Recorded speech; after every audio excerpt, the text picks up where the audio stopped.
नमस्कार दोस्तों। भारत का प्राचीन इतिहास हम लोग पढ़ रहे हैं। अभी तक हम लोगों ने भारत के इतिहास लेखन के बारे में पढ़ा था। हम लोगों ने साहित्यिक स्रोत और पुरातात्विक स्रोतों को देखा। आप प्लेलिस्ट में जाके देख सकते हैं। आज हम लोगों का जो टॉपिक है वो है भारतीय इतिहास लेखन के विभिन्न दृष्टिकोण। ठीक है। आप जानते हैं कि इतिहास लेखन पूरी तरह से विद्वानों के दृष्टिकोण पर डिपेंड करता है, निर्भर करता है, क्योंकि उनकी व्याख्याएं अलग अलग होती हैं। सब जितना भी विद्वान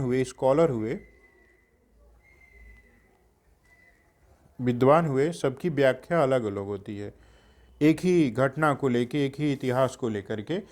तो इसीलिए इतिहास में विभिन्न दृष्टिकोणों का विकास होता है। ठीक है।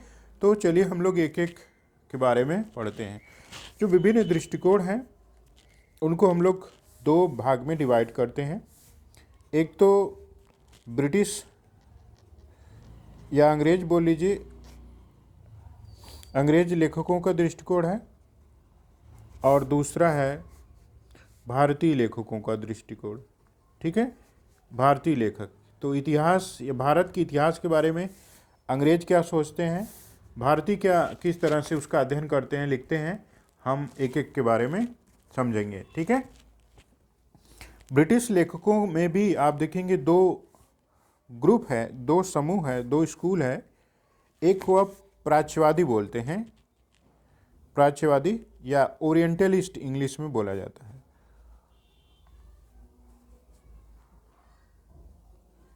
ओरिएंटलिस्ट, ठीक है, प्राच्यवादी। दूसरे हो गए उपयोगितावादी या साम्राज्यवादी। साम्राज्यवादी, इंपेरियलिस्ट बोलते थे आप इनको इंग्लिश में, उपयोगितावादी। ठीक है, ये हो गए। तो तीसरी चीज है भारत के बारे में, भारतीय लेखकों के बारे में। तो ये भी, इनको भी तीन ग्रुप में डिवाइड किया गया है। पहला है राष्ट्रवादी, दूसरा है मार्क्सवादी, और तीसरा है, एक और ग्रुप है सबाल्टर्न। सबाल्टर्न ग्रुप के लोगों ने किस तरह से भारतीय इतिहास के बारे में लिखा है। दोस्तों, ये जो डिवीज़न है, ये स्कूल है, इसको आप ठीक से जान लेंगे तो इतिहास पढ़ना समझना थोड़ा सा आसान हो जाएगा। इसलिए इसकी चर्चा संक्षेप में ज़रूरी है करना। ठीक है। तो एक एक दृष्टिकोण के बारे में हम लोग अध्ययन करते हैं। सबसे पहले लेते हैं प्राच्यवादियों का दृष्टिकोण। प्राच्यवादी, ठीक है, ये कौन थे और किस तरह से इतिहास के बारे में इनका दृष्टिकोण था, हम लोग देखेंगे।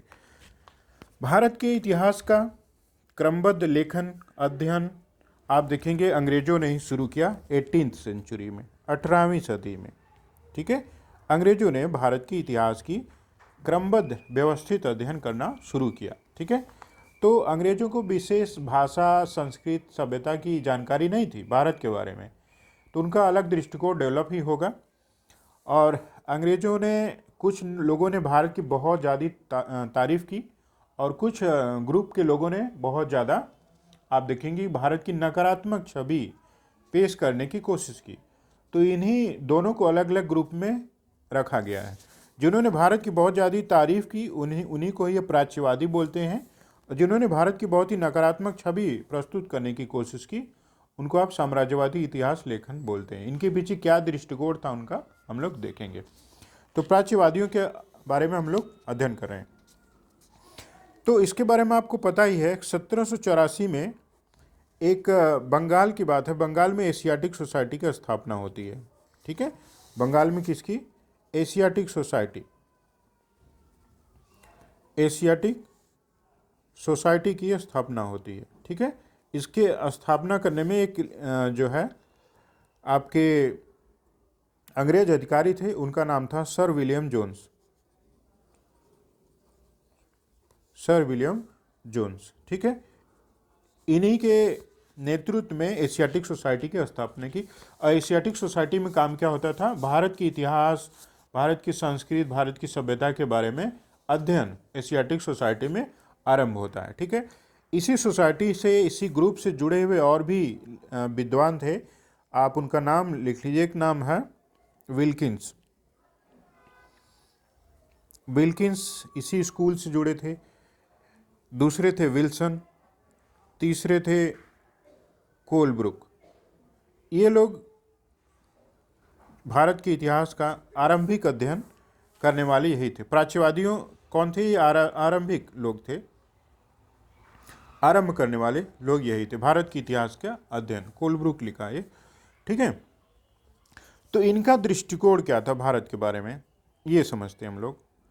भारत के बारे में इन्होंने क्या क्या कहा?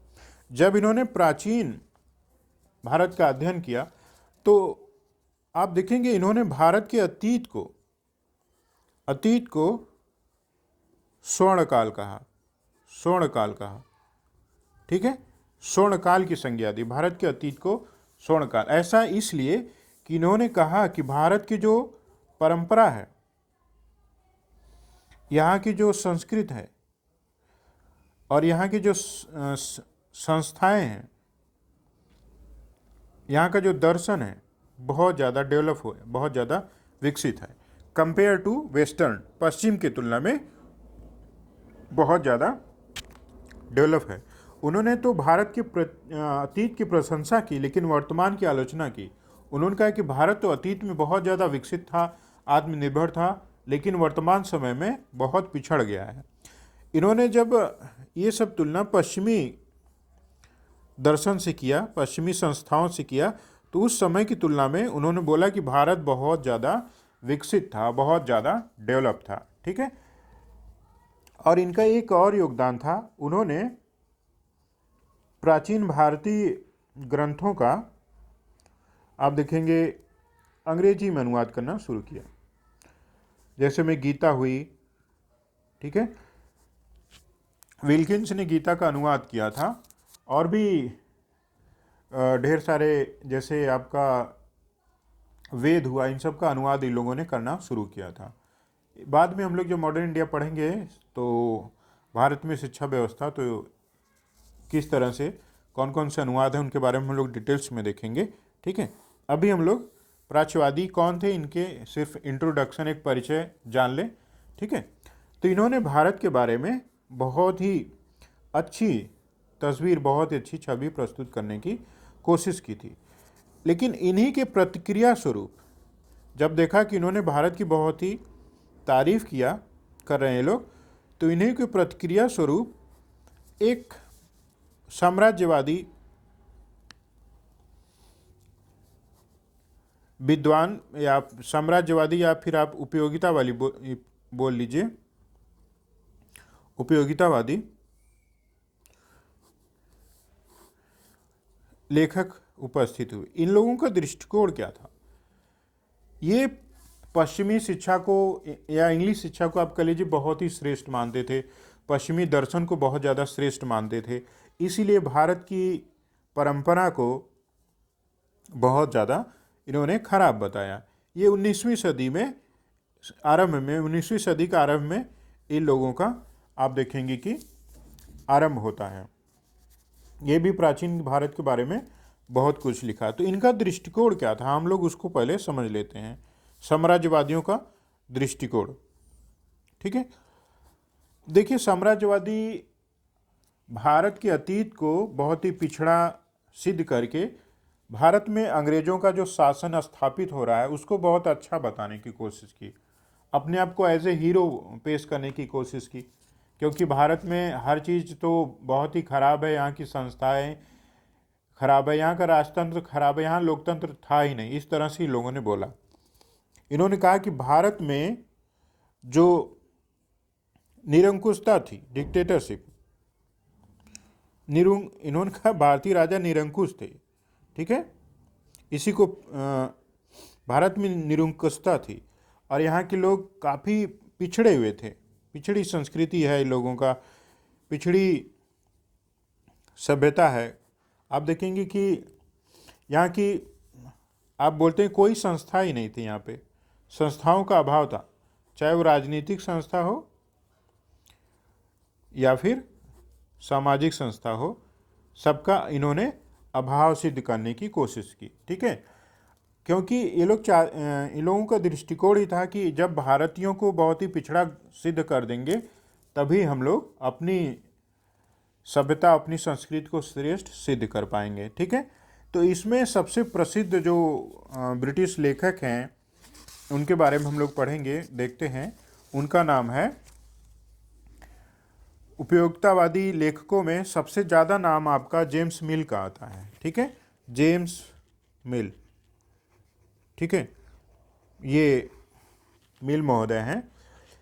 इन्होंने काफ़ी कुछ भारत के इतिहास के बारे में कहा। मिल की समस्या क्या थी, ये ब्रिटेन में रहते थे, कभी भी भारत में आए ही नहीं, ना ही कभी भारत की भाषाओं का अध्ययन किया, ना ही यहाँ के इतिहास के किसी एविडेंस का अध्ययन किया। तो भी इन्होंने भारत के बारे में सर्वप्रथम, इन्होंने ही, जेम्स मिल ने ही सर्वप्रथम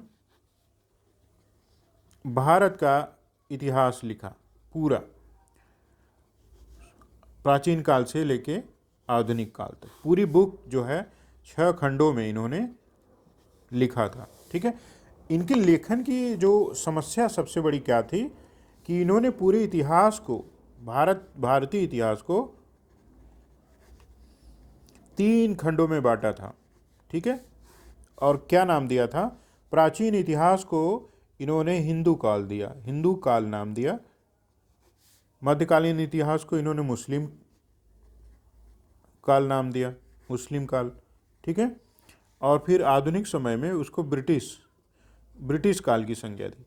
दोस्तों आप देख रहे हैं ये विभाजन इन्होंने किस आधार पर की थी, सांप्रदायिकता के आधार पर, या सांप्रदायिक आधार कह लीजिए, सांप्रदायिक आधार पर इन्होंने इतिहास का विभाजन कर दिया। ठीक है,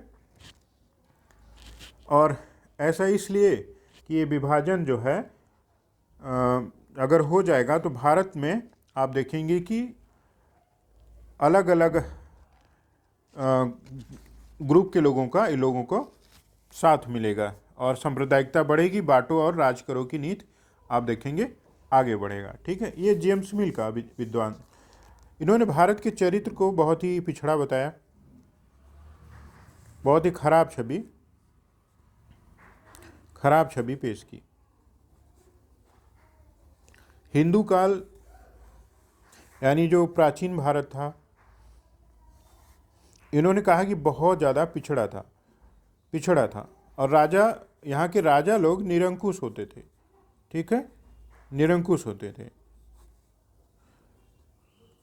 और जनता के पास, इन्होंने कहा जनता के पास कोई अधिकार नहीं था।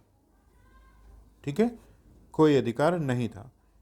इस तरह का डिवीज़न जेम्स मिल करते हैं और बहुत ही भारत के बारे में आप देखेंगे कि खराब छवि पेश करने की कोशिश करते हैं। इसी स्कूल से जुड़े हुए एक और अधिकारी हैं जिनका नाम आप जानते हैं, वी.ए. स्मिथ नाम है उसका, वी.ए. स्मिथ। ठीक है, इनकी बुक का नाम है अर्ली हिस्ट्री ऑफ इंडिया, प्राचीन भारत का इतिहास इन्होंने भी लिखा था। इन्होंने भी आप देखेंगे कि भारत के इतिहास को, प्राचीन भारत को बहुत ही आप देखेंगे पिछड़ा बताया, और इस आधार पर इन्होंने आप देखेंगे कि कहा कि ब्रिटिश शासन न्यायोचित है भारत में, क्योंकि भारतीय तो बहुत पिछड़े हैं, तो ब्रिटिश यहाँ पर आके क्या करेंगे, इनको, भारतीयों को डेवलप करेंगे, भारतीयों को आगे बढ़ाएंगे। ठीक है, तो आप देखें वी.ए. स्मिथ भी अपना इसी स्कूल से जुड़े हुए थे। ठीक है, और भी आप देखेंगे कि एक विद्वान है, उनका नाम है मैक्स मुलर। इन्होंने भी प्राचीन भारत के बारे में अध्ययन किया था। इन्होंने आर्यों के बारे में कहा कि ये अलग नस्ल के लोग थे, ये नस्लवादी समूह था। ठीक है, और भारत में आके भारत पर इन्होंने अधिकार किया था। ठीक है, और एक विद्वान थे जिनका नाम था व्हीलर। क्या नाम था? व्हीलर। उन्होंने आर्यों के आक्रमण का सिद्धांत दिया था कि आर्यों के आक्रमण का, उन्होंने कहा कि भारत पर हमेशा आक्रमण होते रहे हैं, आर्य भी आक्रमणकारी थे। आर्यों के आक्रमण का सिद्धांत ये परीक्षा में पूछा जाता है। दोस्तों आर्य अभी कहाँ से आए थे ये भी क्लियर नहीं हुआ है, लेकिन व्हीलर, मैक्समुलर जैसे विद्वानों ने अपने बहुत ही, आप देखेंगे कि अल्प ज्ञान के भरोसे ही भारत के बारे में बहुत कुछ लिख दिया था, आर्यों के बारे में बहुत कुछ लिख दिया था। ठीक है। वी स्मिथ की बात करें तो अर्ली हिस्ट्री ऑफ इंडिया में इन्होंने सिकंदर के आक्रमण की बात की थी, सिकंदर के आक्रमण की बात की थी विशेष रूप से अर्ली हिस्ट्री ऑफ इंडिया में। और सिकंदर के आक्रमण के बारे में इन्होंने कहा था सिकंदर ने पूरे भारत को जीता था, भारत को जीता, पूरे भारत को जीता था, ऐसा वी स्मिथ का मत है। आप खुद सोचिए कि सिकंदर, बाद में अध्ययन हुआ तो सिकंदर कहाँ कितना जीत पाया था, सिर्फ आप देखेंगे ब्यास नदी के तट तक ही वो आ पाया था। तो आप देखेंगे बार बार ये लोग भारत को गुलाम बनाए जाने, भारत को पिछड़ा, इस तरह की छवि पेश करने की कोशिश की। ठीक है। कुछ और विद्वान हैं इसी प्राच्यवादी जो है स्कूल से ही, आप देख लीजिए। एक जेम्स मिल के बारे में पढ़ाइए। जेम्स मिल के सुपुत्र थे, उनका नाम है John Stuart Mill, John Stuart Mill. ठीक है। जॉन स्टुअर्ट मिल के ही स्टूडेंट थे, शिष्य थे मैकाले। ये भी आप देखें उपयोगितावादी ही इतिहासकार है। इन लोगों ने भारत में क्या किया, अंग्रेजी शिक्षा की शुरुआत की। अंग्रेजी शिक्षा को ही इन्होंने श्रेष्ठ बताया, अंग्रेजी संस्कृत को, अंग्रेजी। ठीक है। और भारत के प्राचीन भारत को बहुत ही, इन लोगों ने भी वही काम किया, कहा कि बहुत भारत का जो इतिहास है, भारत की संस्कृति है, बहुत ही पिछड़ा हुआ है। ठीक है। मैक्स मुलर के बारे में एक तथ्य और है कि इन्होंने वेदों का अनुवाद किया था, वेदों के बारे में इन्होंने अध्ययन किया। तो वेदों का अनुवाद मैक्स मुलर ने किया था। इनका बुक का नाम, जो वेदों का अनुवाद, याद रखिएगा, था sacred book of the East. ठीक है। इस रूप में आप देखेंगे कि भारत को इतिहास लेखन परंपरा शुरू होती है। एक प्राच्यवादियों का दृष्टिकोण था और दूसरा उपयोगितावादी खास तरह के, आप देखेंगे कि पश्चिमी जो विचारधारा थी, पश्चिमी श्रेष्ठता की विचारधारा थी, उसी से ग्रसित थे और भारत की जानबूझ की छवि बेकार पेश की, घटिया पेश की, ताकि भारत में अंग्रेजों के शासन के औचित्य को सिद्ध किया जा सके। ओके। तो इतना हम लोगों ने समझा। अब हम लोग समझते हैं भारतीय लेखन कैसे होता है, भारतीय लेखन परंपरा क्या रही। ठीक है। इसके बारे में अब ये भी भारत में भी प्रतिक्रिया होती है। तो सबसे पहले राष्ट्रवादी आते हैं। ये भी उपयोगितावादी लेखकों के प्रतिक्रिया स्वरूप शुरू हुआ। इन लोगों को लगा अरे भारत की कितना घटिया छवि प्रस्तुत करने की कोशिश की जा रही है। ठीक है। तो 20वीं सदी के आरंभ में जब आप देखेंगे राष्ट्रवादी आंदोलन बहुत ही थोड़ा सा उग्र होता जा रहा है, आप देखेंगे कि वहाँ से गरम दल का प्रभाव बढ़ता जा रहा है, तो बहुत से राष्ट्रवादी लेखकों ने भी इसमें काफ़ी योगदान दिया। ये वास्तव में हमने बताया कि प्रतिक्रिया स्वरूप शुरू हुआ था। इन्होंने प्रतिक्रिया, जो साम्राज्यवादी इतिहास लेखक थे उनके खिलाफ इन लोगों की प्रतिक्रिया थी। ठीक है। और ये सभी राष्ट्रवादी आंदोलन की उपज एक तरीके से बोल सकते। प्रमुख आप देखेंगे कि इतिहासकारों में नाम अब कुछ है, जैसे आरजी भंडारकर।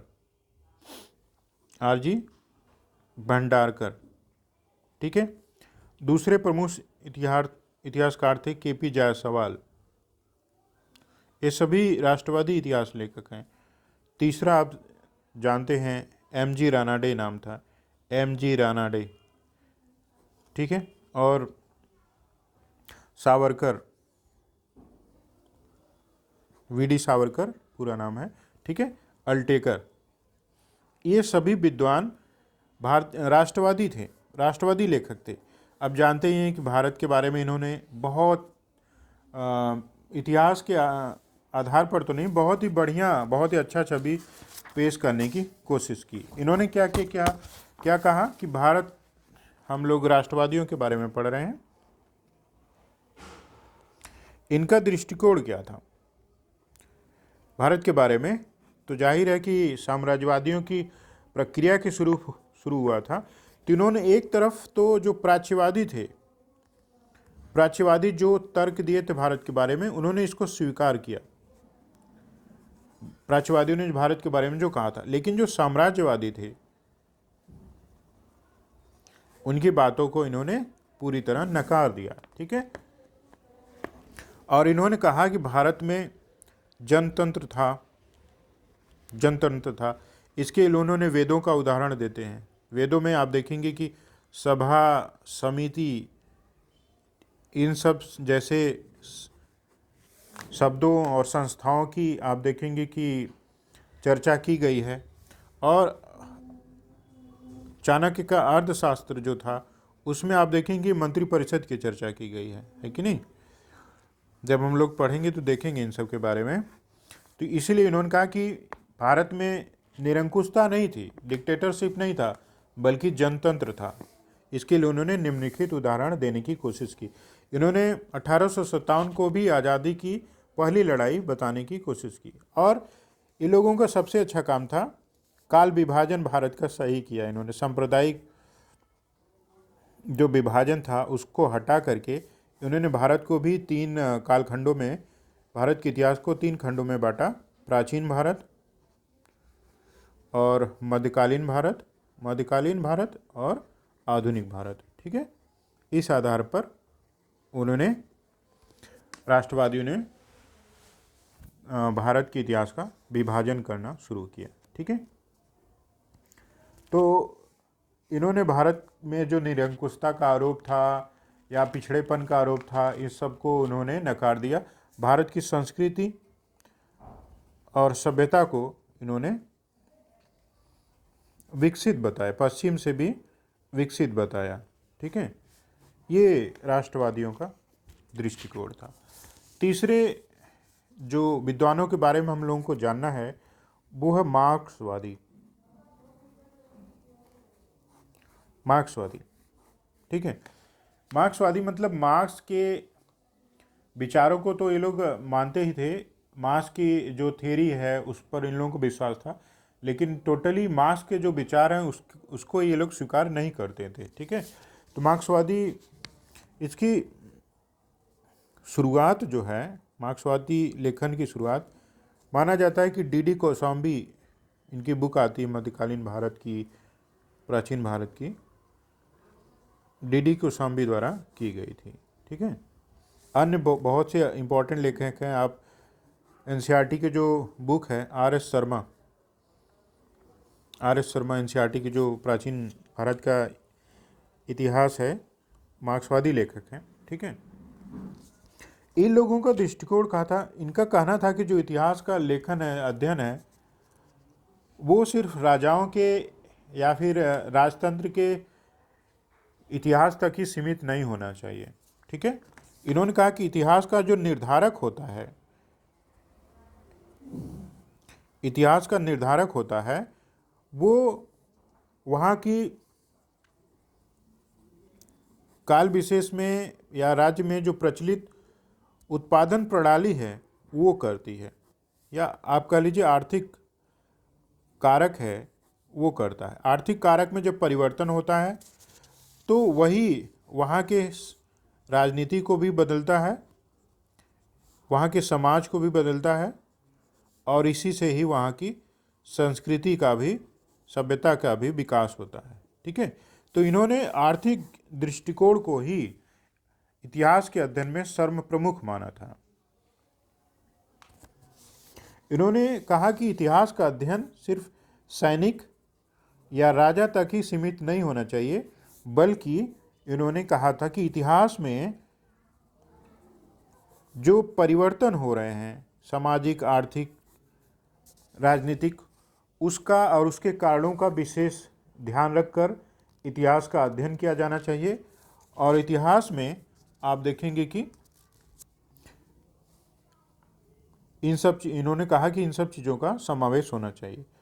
अगर इन्होंने गांधी आंदोलन को, इन सभी मार्क्सवादियों ने गांधी आंदोलन को एक आप देखेंगे कि अभिजात वर्ग का आंदोलन कहा, ठीक है, अभिजात वर्ग का, जैसे जो इलिट ग्रुप है, या एक वर्ड है आप जान लीजिए, बुर्जुआ नाम है उसका, ऐसे लिखा जाएगा, बुर्जुआ वर्ग, ठीक, अभिजात वर्ग या समाज में इलिट लोग हैं, उनका आंदोलन कहा। और कहा कि गांधी जी के आंदोलन में जो समाज का पिछड़ा वर्ग था वो शामिल नहीं था, उनको विशेष लाभ प्राप्त नहीं हुआ।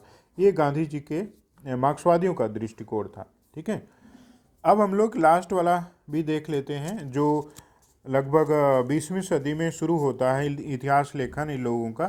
तो काफ़ी इंटरेस्टिंग है ये लोगों का दृष्टिकोण। इसका नाम है सबाल्टर्न समूह या सबाल्टर्न स्कूल बोल लीजिए, ठीक है। ये कौन थे? आप देखेंगे लगभग 1980 के आसपास एक इतिहासकार थे, उनका नाम था रणजीत गुहा, ठीक है। इन्होंने ही एक और इनके साथ एक और थे, ज्ञान प्रकाश नाम था उनका, इतिहासकार हैं। इन लोगों का कहना था कि इतिहास सिर्फ उच्च वर्ग के लोगों का इतिहास नहीं है। इतिहास का जो अध्ययन है, इतिहास का जो अध्ययन वो नीचे के स्तर से होना चाहिए, ठीक है, या वर्ड कर लीजिए डाउन टू अप मॉडल। ऐसे समाज में जो किसान हैं, गरीब है, स्त्रियां हैं, इन सब के बारे में अध्ययन करना चाहिए। और इसके लिए जो इतिहास का आधार कह रहे थे कि बड़ी बड़ी पुस्तकों को ही नहीं बनाना चाहिए, बल्कि जो गांव समाज में प्रचलित कहानियां हैं, कहावतें हैं पुरानी, और गांव समाज में प्रचलित जो मौखिक इतिहास है, उन सब का भी अध्ययन होना चाहिए। तभी जाके समाज के हर वर्ग के बारे में इतिहास की सही जानकारी प्राप्त होगी, ठीक है। लोकगीत है, लोक परंपरा है, इन सब का अध्ययन करके सही इतिहास जाना जा सकता है। तो आप देखेंगे इस तरह से सबाल्टर्न स्कूल, और कहें कि जो इतिहास के अध्ययन में आप देखेंगे कि समावेशी दृष्टिकोण विकसित करने की कोशिश की। ये थे सबाल्टर्न्स, ठीक है।